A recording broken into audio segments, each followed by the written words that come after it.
Pode ir? Aham. Boa tarde, pessoal. Essa é a minha foto da ATS.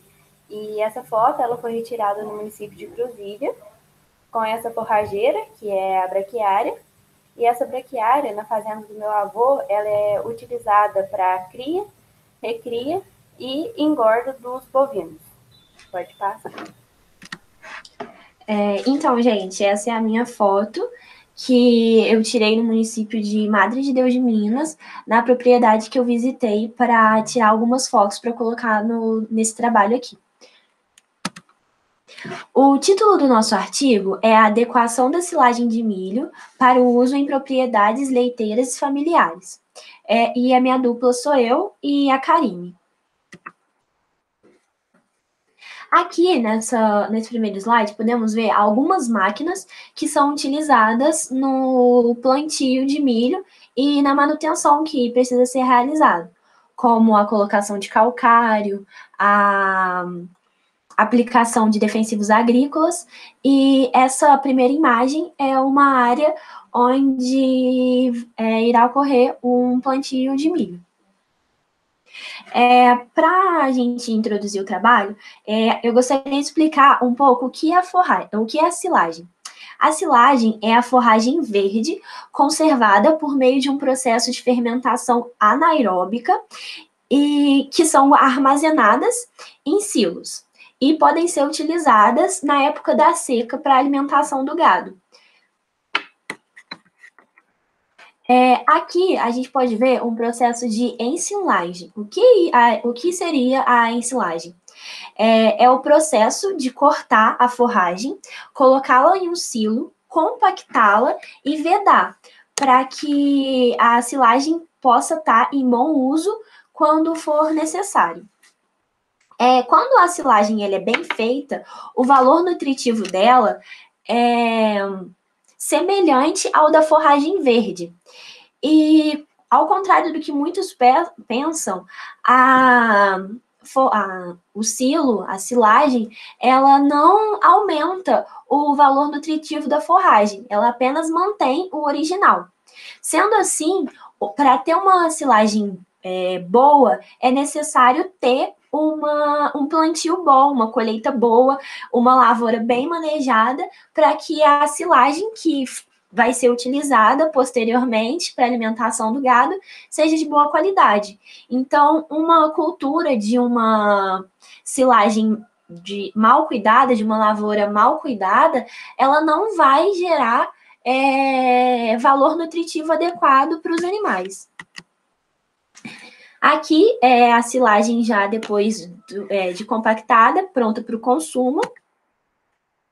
E como funciona a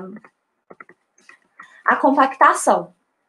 Ela é feita aqui nessa fazenda a partir de máquinas que auxiliam na compactação dela. Agora eu vou falar alguns pontos importantes do nosso artigo. A produção de leite no Brasil, ela é, em sua grande maioria, produzida por produtores familiares, utilizando mão de obra familiar também. E isso se aplica ainda mais no sul do Brasil, principalmente no estado de Santa Catarina. E, para ser mais específico ainda, na região oeste do estado. A maioria das fazendas leiteiras que adotam o sistema de alimentação por pasto, na época da seca, elas precisam do silo para manter o alimento das vacas. A silagem de milho ela é especialmente usada por alguns motivos, pela qualidade que ela tem e pelo alto rendimento. A silagem da planta inteira é usualmente conservada e utilizada por inúmeros sistemas leiteiros. Mas isso vem mudando gradativamente, porque agora também está sendo muito utilizado os grãos. E quais seriam esses grãos? O próprio milho, só que em grão, e o sorgo, que vem sendo introduzido na dieta dos animais, em alguns locais.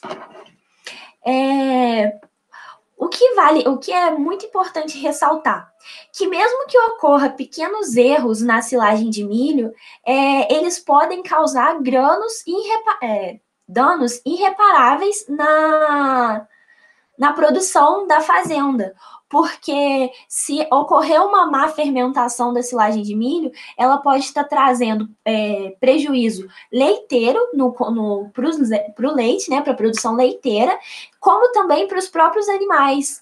Na digestão, pode prejudicar o rumen e alguns outros órgãos.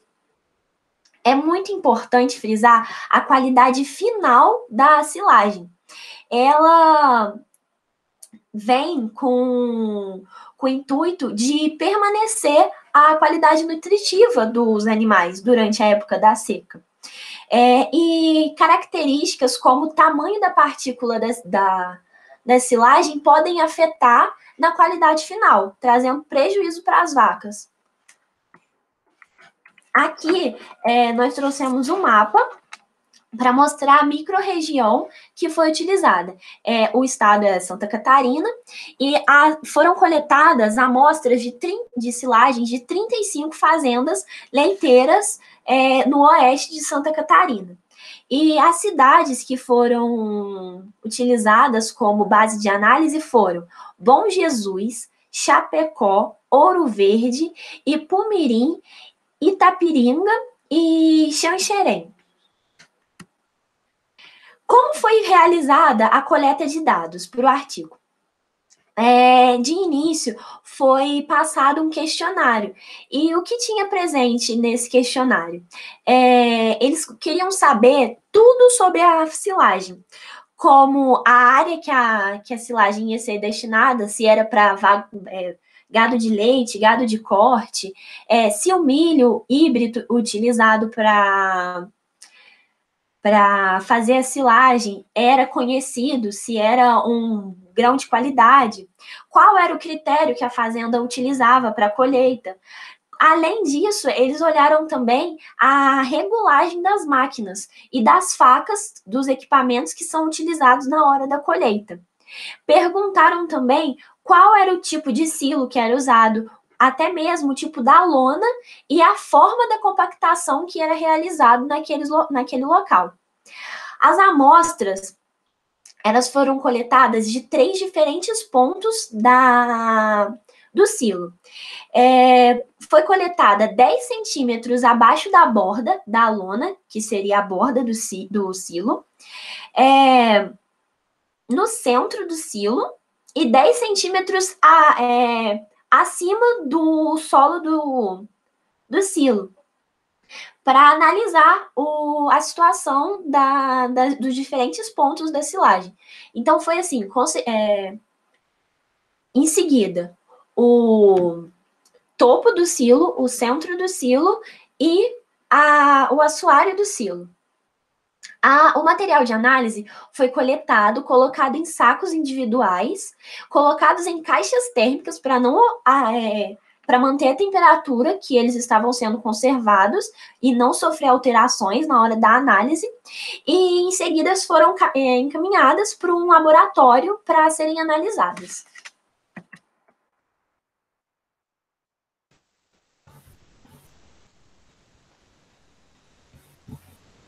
Agora eu vou falar um pouquinho sobre os parâmetros avaliados. A análise bromatológica ela é destinada à verificação da composição química, do valor alimentício e calórico, propriedades físicas e químicas e da sua ação no organismo. Então, a avaliação bromatológica das amostras compreendeu os parâmetros de pH, acidez titulável, matéria seca, matéria mineral, proteína bruta, de acordo com a metodologia descrita. A análise estatística, o tamanho máximo das partículas entre os 3 estados dos silos foi comparado e foi realizado também a análise descritiva dos dados. Média, desvio padrão, coeficiente de variação e o intervalo de confiança dos parâmetros químicos, bromatológicos e das práticas de ensilagem. Pode passar. Agora, os resultados e as discussões. Caracterização das práticas de ensilagem. A lona, ela foi usada para cobertura da silagem. Apenas 2,9% das propriedades utilizam essa lona. E ela é uma prática que ainda é adotada por cerca de 28,1% das fazendas leiteiras de alta produção no Brasil. A utilização de algum material sobre o silo são de maneiras importantes, porque a permeabilidade ao oxigênio dos filmes plásticos determina as perdas de matéria seca nos 30 centímetros superiores do silo.